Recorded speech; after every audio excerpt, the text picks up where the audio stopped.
batatigan badana istiimaha waa taqaantaa maadaama laanta la beera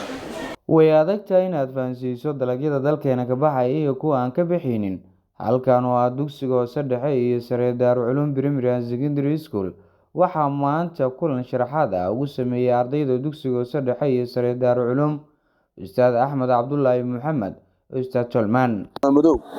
Jumadow waa qoynay dalagyadana macnaha sida hadda meesha noogu qoran waxa waaye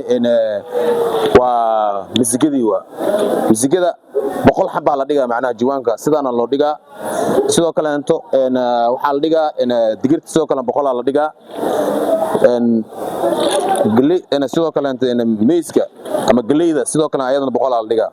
marka 100 kaas la dhigaayo waxa la rabaa 90% ama 80 hadii soo baxdo dalagaasi waa beera kartaa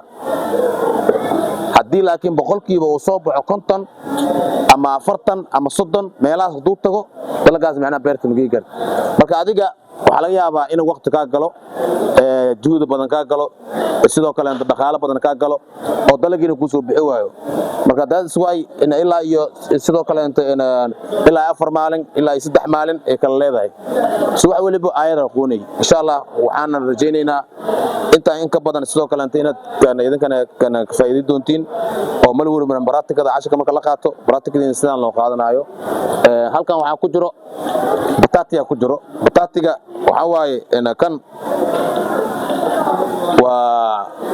meeshana la geli sidaas oo macnaha u fiicay istiimaha caadiga ah oo badanaa la sameeyo istiimaha waa sameey kartaa qaabkan oo sameey kartaa marka insha Allah waxaan rajaynaynaa intaan in ka badan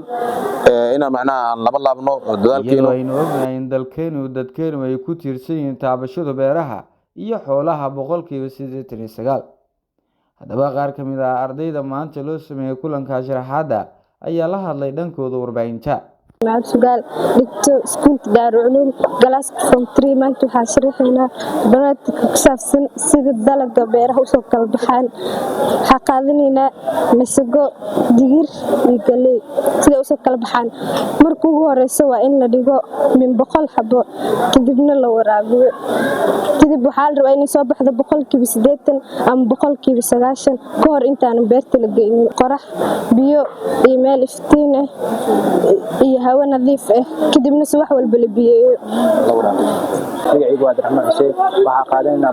baraajka ku saabsan sida loo abuuro galeyda iyo misigada iyo waxaan marka hore inaan loo dhigo jawaan oo 100 xabo 100 loo dhigo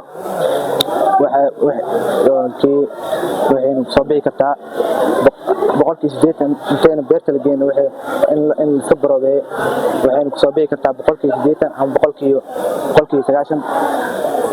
haddii 160 iyo 150 soo baxdo Liibaan Suubani Daawud TV-ga raadiga caalamiga Danan TV dugsiga hoose dhexe iyo sare Daarul Culuum magaalada Beledweyne.